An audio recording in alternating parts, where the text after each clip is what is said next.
Hey everyone, and welcome back. We are coming to the end of an amazing year, and I want to thank each of you for taking time each week to learn alongside me here in the Parenting Lab. This community is expanding and reaching more of you all the time, which was really my biggest goal when I started this podcast. I can't reach everyone, but I can hopefully reach the parents who are seeking and understanding and healing, and those who are open to new perspectives and maybe shifting their paradigms just a little bit. We have covered a lot in these first 40 episodes, and with your help and support, I hope to continue to share the parts of this work that have been so impactful for me, those things that hopefully will make a difference for you and your families. So before we begin, I want to ask that if you haven't already, please click follow on your podcast app so you don't miss out on any of the new episodes when they publish, but also to give a 5-star rating or write a quick review. This is so helpful, not just for me, but for other parents who are searching for the very thing we are building here together. Just a minute of your time would mean so much, so thank you in advance for your support. Now, the episode I have for you today is special. Not just because it's the final episode of 2025, but because I have been thinking a lot about you, about this community, and about what it actually means to grow as a parent over time. The end of the year always brings this kind of pause, this sense of standing in a doorway with one foot in what's already happened and one foot in what's possible. And I know how easy it is for parents to use this moment to think of goals for the year that they haven't met, to judge themselves, to tally up mistakes, or to worry about all the things that they didn't get right. But that is not what today is about. Today is about vision. A gentle, grounded vision for you as you step into the next season of your parenting and your life. Not a list of goals, not a pressure-filled new year, new you. This is more like an exhale, a widening, an expansion, an invitation to imagine what might be possible when you're supported and resourced and really connected to yourself. So as we close out this year together, I want to share my vision for you, the hopes I carry for you and every parent who listens to this podcast. Hopes that are rooted in healing and connection and the belief that change is always possible, even in the smallest and softest ways. So before I share this vision with you, I want to talk for a moment about why it matters. Parenting is such an ongoing, evolving process. It's not something that you master. It's something you live inside of day after day. And because of that, we don't always see our own growth clearly. We're so close to it that the edges blur. The breakthroughs feel really small, and the progress sometimes gets overshadowed by the hard days.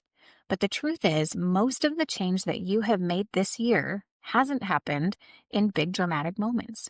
It's happened in those tiny ordinary ones, in how you've tried to pause, to soften, to repair when you need to try something different, even if it doesn't land. Those moments matter. They're the quiet proof that you are becoming the parent that you've always wanted to be. And that's why I wanted to end this year with this vision. Not a prescription or a checklist, but really just a picture of what's possible when healing and awareness begin to take root. Because you're not just raising your kids, you're raising yourself too. You're updating those long-held patterns.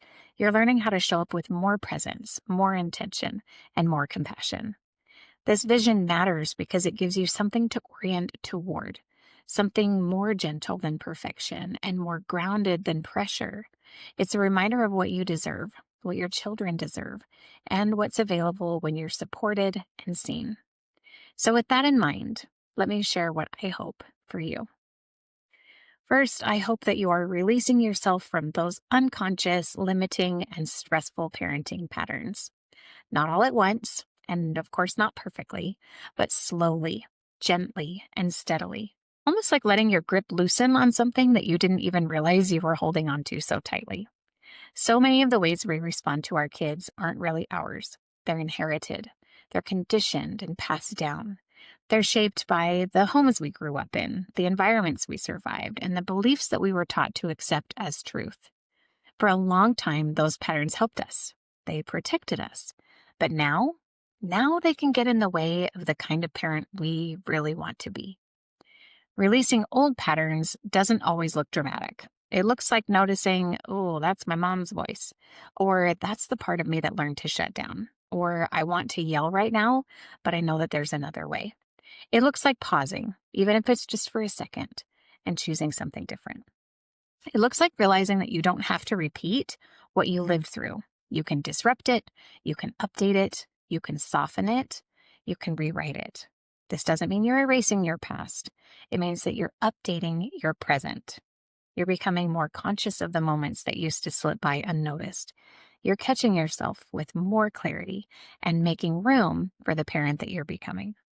So, my vision for you is that the weight of those old patterns begins to lift, that you will trust your ability to say, I don't have to keep doing it this way, that you will feel the smallest sense of freedom each time you choose presence over autopilot. The next part of my vision for you is that your children will feel secure and safe with you in a way that reaches beyond the surface. The kind of safety they don't have to think about or earn. It's the kind they simply rest into. This kind of safety doesn't come from getting every interaction right or having perfectly peaceful days. It comes from the overall feeling of your presence. Felt safety is less about what you do and more about how it feels to be with you. Your presence, your steadiness, that sense that when they come toward you, whether they're joyful, overwhelmed, or falling apart, you're not going anywhere. Kids are incredibly intuitive. They don't just hear us, they feel us. They feel our energy, they notice our feelings, and they notice how we respond to their energy and their feelings. Felt safety is when your child looks at you and their nervous system just settles. It's when your tone, your eyes, your body language all quietly say, I've got you, even now, even like this. This safety is not built in big dramatic moments, but in those tiny ordinary ones that you barely notice. Tucking them in at night, talking in the car on the way to school, saying you're sorry, and repairing after a rupture. These small moments speak louder than you think, and I promise you're already offering more of this than you realize. You probably wouldn't be here listening to me if you weren't already creating these pockets of safety. Sometimes you just don't see it because it feels so natural. You think, well, that wasn't anything special, but to your child, it's everything. I hope that your presence feels like a soft place to land for your kids, not a place with no yelling or perpetual happiness, but a place where repair is possible and connection always returns. A place where they know my parent is safe and I can trust that. Another part of my vision for you is that you begin to trust yourself more deeply as a parent. And I don't mean trusting yourself because you're getting it all right. I mean trusting yourself because you're learning to listen to your own inner knowing, that quiet intuition, the one that says, this is what feels right for my family, even if it doesn't match what everyone else is doing. So many parents live with this constant second guessing. Am I messing this up? Should I be doing what that expert says? Is everyone else doing this better than I am? And it creates this sense of pressure, like you're always behind or always missing something. But the truth is, you already carry so much wisdom. You've lived enough life. You've loved your kids long enough. You know their rhythms, their fears, their strengths in a way that no book or podcast or Instagram post could ever capture. So just trust that. Don't feel influenced by every new parenting trend, but instead anchor yourself in what actually works for your child and your family. Trusting yourself doesn't mean that you never seek guidance. It means you stop abandoning your own wisdom in the process. When you can learn to trust yourself, decisions get simpler. The noise quiets down. You become more present because you're not constantly scanning for the right answer. You're choosing with clarity from the inside out. That leads me to the next part of my vision for you, that you begin to move through your parenting with more confidence and clarity. Not boastful or unteachable confidence, like I know everything and I don't need anyone's help. I'm talking about the confidence that grows from knowing who you are and what you value. The kind that lets you say, I know I can figure this out, even when the moments are hard. Parenting becomes so much more overwhelming when everything feels foggy or overly complicated, when you're pulled in 10 different directions, comparing yourself to other families, or constantly worrying if you're doing enough. And when you're in that fog, every decision feels heavier than it needs to be. But clarity, real clarity, creates so much space. Clarity sounds like this. This is what matters for my family. This is the line that we're holding. This is what we're not doing, even if everyone else is. This is what my child actually needs, not just what I'm supposed to provide. And once you have that kind of clarity, confidence naturally follows. You don't have to push for it. You don't have to perform it. It just rises up from within you because you're no longer trying to parent from a place of fear or confusion. I hope that with this kind of confidence, your days will feel lighter, not because they're easy, but because you're not walking around in a constant state of second guessing. That you wake up most mornings with a sense of what matters and what doesn't. That you feel grounded in your choices, supported by your values, and able to return to your center even when things go sideways. Confidence and clarity don't eliminate hard times, but they do change the way those times feel. You're steadier, you're calmer, you're less reactive because you're no longer trying to prove something. You're simply trying to show up. You're leading from your values and not from your fears. Another part of my vision for you is that you begin to feel more relaxed, more calm, and more centered in your parenting. Not all the time, but more often than not. Definitely more often than before. Maybe even more often than you ever thought possible. So many parents are carrying this invisible tension in their bodies, their hearts, their minds. This feeling that they're always rushing, always bracing, always waiting for the next meltdown or the next crisis. And when you're living in that state, it's almost impossible to access the softness and presence that you really want to bring to your kids. But when you start to feel more centered, when your own nervous system has room to pause and regulate, everything about your parenting changes. The tone of your voice changes. The pace of your day changes. Even the way you look at your kids changes. Calm isn't about not getting overwhelmed. It's about being able to return to yourself, to come back into this sense of alignment when things get off balance. It's knowing how to close your eyes for a minute, access that capacity that we talked about earlier, and come back into the room with more intention than you had even a minute ago. It's being able to say, just give me a second, instead of reacting from that frantic place of survival. So my vision for you is that you feel like you're allowed to slow down, that you no longer have to live in a constant state of vigilance, that you have more moments throughout the day where you think, I'm okay, we're okay, we can figure this out. And I want to name this because it matters. You don't have to earn this kind of calm, but sometimes we do have to learn how to access it. It's already inside of you. You're just learning how to reach for it with a little bit more ease. The final part of my vision for you is that setting boundaries starts to feel less like a battle and more like an act of peace, both for you and for your children. So many of us grew up in homes where boundaries were either rigid or non-existent. Maybe they were used as punishment, or maybe they were so inconsistent that we never knew what to expect. It's no wonder that so many parents carry anxiety around setting limits. It can bring up old fears. Will they be mad at me? Am I being too harsh? Is this even necessary? Am I turning into my parents? But boundaries, when they're done well, aren't about control. They're about protection. They're about creating a sense of predictability and safety in a world that can feel overwhelming to a child.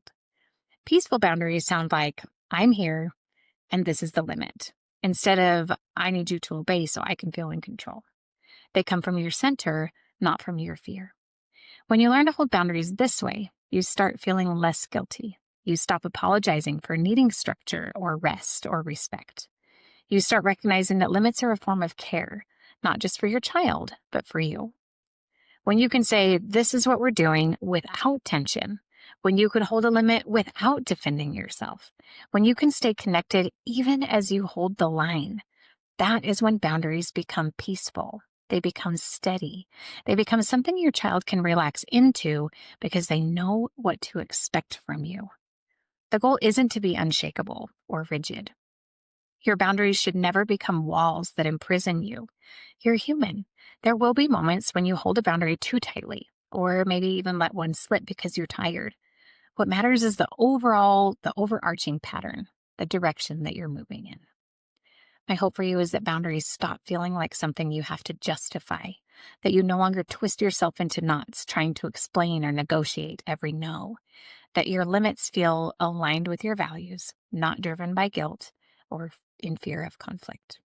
Most of all, I hope that you feel the relief that can come when you realize you can be both warm and firm, both loving and clear, both compassionate and structured. Because children thrive when boundaries are held with peace, not force. And I promise that you will thrive too. There are actually so many more pieces of this vision that feel important to say. Things I find myself hoping for every parent I work with and for every listener who finds their way here.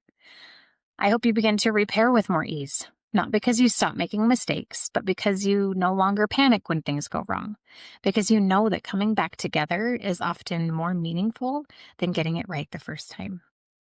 I hope that you start to hold more compassion for the parts of yourself that are still learning. Instead of trying to silence them or shame them, that you begin to understand them, to work with yourself instead of against yourself. And I hope you feel supported, truly supported, not just by tips and tools and strategies and hacks, but by people who really see you, people who remind you that you're not raising a child alone. You're raising them inside a community of care. Whether that support comes from your partner or your friends, your therapist, this podcast, my hope is that you never feel like you have to carry everything by yourself. I hope you experience more moments of joy with your children. Not the big picture perfect moments, but those small ones that we talk so often about. The moments that you catch their eye across the room, the unexpected laugh, the soft hug after a hard day. I hope those moments become easier to notice because you're less weighed down by stress and more available to actually see them. And maybe the deepest part of my vision is this. I hope that you start to feel like the parent that you always hoped you would be. Not the perfect version, but the authentic one. The one who loves well and repairs well and tries hard and grows a little bit more each day. That's the kind of transformation that doesn't always look dramatic, but it changes everything. And you deserve that. Your children deserve that. So there it is, my vision for you and for me and the parents that we are becoming. I hope that in some small way, it becomes a vision that you can hold for yourself too. Safety, trust, calm, clarity, confidence, boundaries, repair, support, joy. That's what parenting should be. Parenting is more than what we do. It becomes who we are. It forms us. It stretches us. It reveals us. And my hope is that these reflections, this journey that we take together, can be part of your healing, part of the way that you become the parent and the person that you're meant to be. As we close out this year together, I just want to say thank you. Thank you for listening, for showing up, for doing this work. Episode by episode, conversation by conversation, you've shown up. You've listened, you've practiced. You've been willing to look inward and to see things from new perspectives. And that is no small thing. I'm honored to be a tiny part of that story, to be here with you, learning and growing and healing right alongside you. And don't worry, we're not slowing down, not even close. 2026 has so many good things coming, conversations and tools, deeper work, and things I am so excited to share with you. So take this vision with you into the new year. Hold it, try it on, sit with it, and see what feels like it aligns with your hopes and your vision for your family. Have a wonderful holiday season, and I will meet you right back here in 2026, where we will continue to explore the art and science of parenting and put your parenting to the test. Take care, everyone.